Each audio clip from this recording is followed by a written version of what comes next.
الحمد لله رب العالمين والصلاة والسلام على سيد الأنبياء والمرسلين محمد وآله وصحبه أجمعين ومن تبعهم بإحسان ودعا بدعوتهم إلى يوم الدين.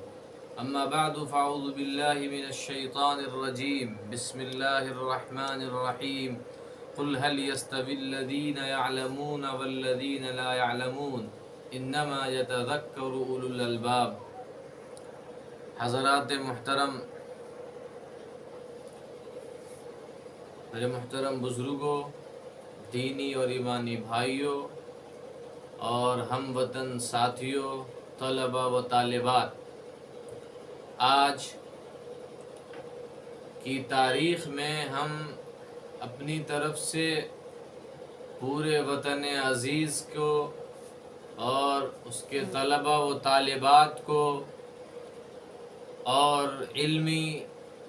و تعلیمی و تحریکی اداروں سے وابستہ حضرات کو دل کی گہرائیوں سے یوم قومی تعلیم، نیشنل ایجوکیشن ڈے، راشٹریہ شکشا دیوس کے موقع پر مبارکباد پیش کرتے ہیں اور نیک خواہشات کا اظہار کرتے ہیں۔ آپ حضرات کو یہ بات معلوم ہوگی کہ آج ہی کے دن 11 نومبر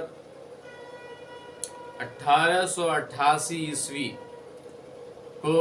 ہندوستان کے ایک عظیم اسکالر، مفکر، ادیب، شاعر،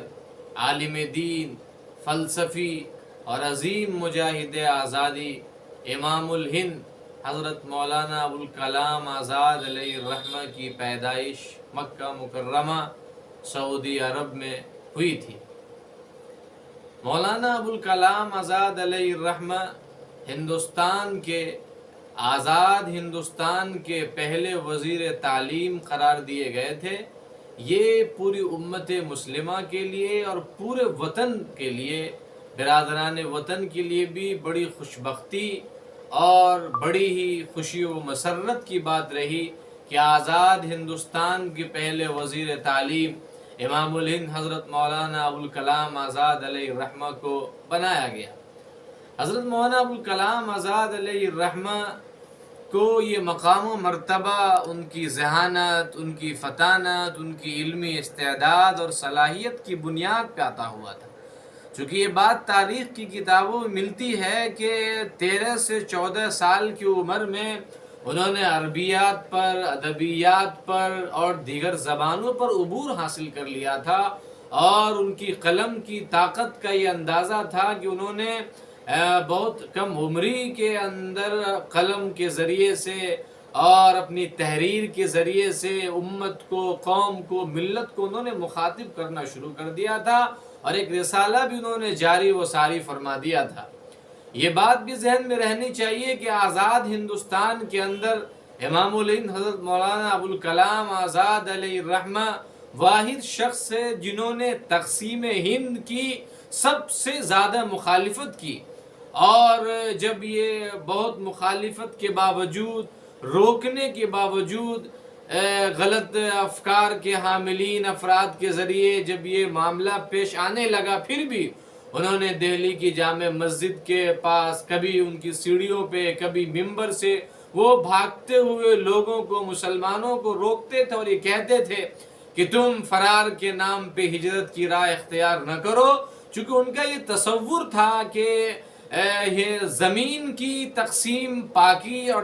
ناپاکی کے درمیان کرنا ہی شریعت اسلامی کے روح سے درست نہیں ہے، لہذا جو وطن تقسیم ہو کر بنا اس کے وہ پرزور انہوں نے مخالفت کی تھی،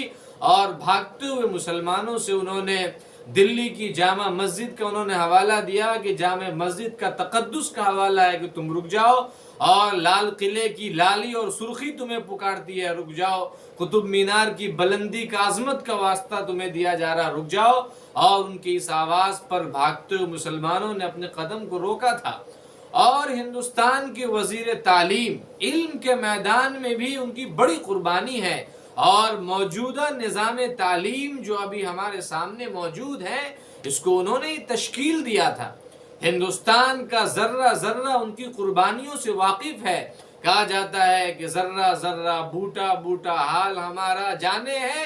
جانے نہ جانے گلی نہ جانے باغ تو سارا جانے ہے۔ حضرت مولانا ابوالکلام آزاد علیہ الرحمہ کی بہت بڑی خصوصیت یہ تھی کہ اللہ نے ان کو خطابت کا بہت بڑا ملکہ عطا فرمایا تھا۔ وہ ایک ایسے باکمال ممتاز اور کامیاب خطیب تھے کہ ان کی آواز ان من البیان لسحرا کا مظہر ہوا کرتا تھا، ان کا خطاب اس کا مظہر ہوا کرتا تھا، اور ان کی آواز میں ساحرانہ انداز ہوا کرتا تھا۔ لہذا ان کے بہت سارے بیانات ہیں، خطبات ہیں جن کو آج بھی علماء سنتے ہیں، دانشوران سنتے ہیں، اور طلبہ و طالبات ان بیانات کو اپنے لیے راہ عمل تصور کرتے چلے جاتے ہیں۔ ان کا ایک بیان کا مختصر سا ایک ٹکڑا ہے جو بارہا یہ ٹکڑا گشت کرتا رہتا ہے سوشل میڈیا پہ، اور وہ بہت بڑا اپنے اندر پیغام رکھتا ہے۔ وہ فرماتے ہیں کہ آپ کو یاد رکھنا چاہیے کہ دنیا میں ہر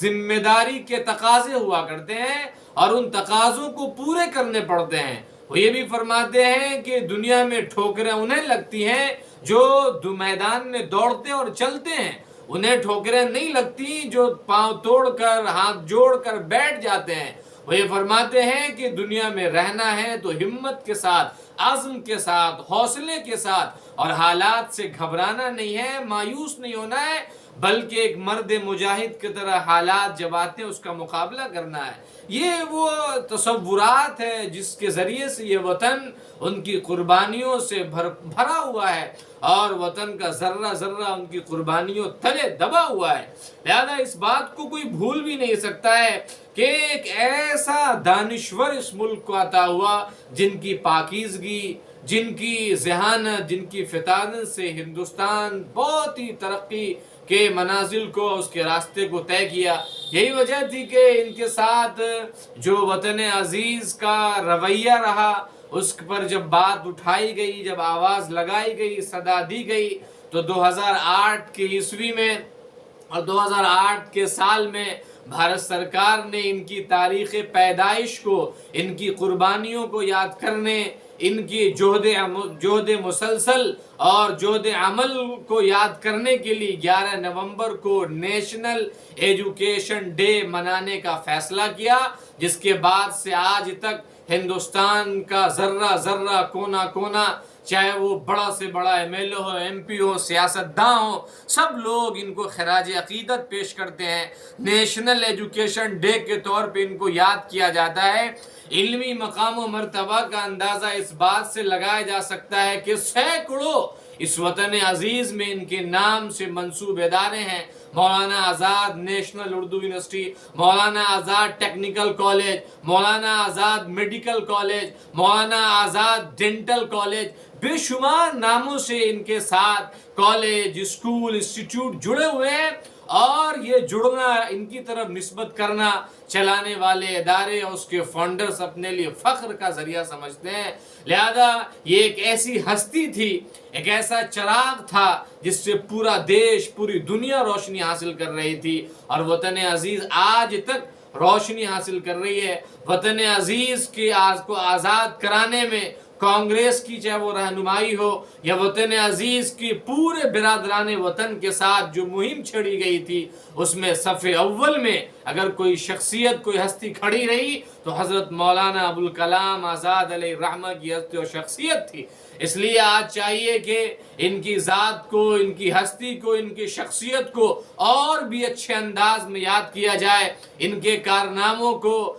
کارناموں کو بطور عبرت اور سبق یاد کیا جائے، بتایا جائے، پڑھایا جائے، سلیبس بھی نصاب تعلیم، نصاب کے ذریعے سے کتاب بنائی جائے، اور وہ کتاب چل رہی ہے، پڑھائی جا رہی ہے۔ مزید ان کے کارنامے کو امت تک، برادران وطن تک، طلبہ و طالبات تک پیش کرنے کی ضرورت ہے، چونکہ ایک ایسا چراغ تھا جسے گل بھی ہونا تھا، جسے مالک حقیقی سے ملنا بھی تھا۔ لہذا 22 فروری 1958 کو یہ چراغ گل ہو گیا اور انتقال یہ فرما گئے، اور ان کی عظمت کا اندازہ لگاتے ہوئے دہلی کے پریڈ گراؤنڈ میں جامع مسجد و لال قلعہ کے درمیان ان کو سپرد خاک کیا گیا، جن کی عظمت کو ہزار بار سلام، جن کے لیے پورا دیش، پوری دنیا اپنے لیے ان کا نام لینا، ان سے جڑنا، نسبت کرنا ذریعہ فخر پوری دنیا سمجھتی ہے۔ بس یہ کہا جا سکتا ہے کہ ہزاروں سال نرگس اپنی بے نوری پہ روتی ہے،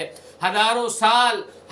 سال نرگس اپنی بے نوری پہ روتی ہے، بڑی مشکل سے ہوتا ہے چمن میں دیدہ ور پیدا۔ اس شعر کے جا بجا وہ مظہر تھے، اور امت مسلمہ کے لیے شعر کے بھی مظہر تھے کہ نگاہ بلند سخن دل نواز جہاں پرسوز، یہی ہے رخت سفر میر کارواں کے لیے۔ پوری امت کے لیے میر کارواں بھی تھے، دانشور بھی تھے، فلسفی بھی تھے، عظیم خطیب اور رہنما بھی تھے۔ اللہ عز و جل سے ہم دعا کرتے ہیں کہ اللہ تبارک و تعالی ان کو جزائے خیر عطا فرمائے، ان کی بال بال مغفرت فرمائے، اور اس امت کو اور اس وطن کو اس کا بدل نصیب عطا فرما دے۔ آمین۔ وآخر دعوانا ان الحمد للہ رب العالمین۔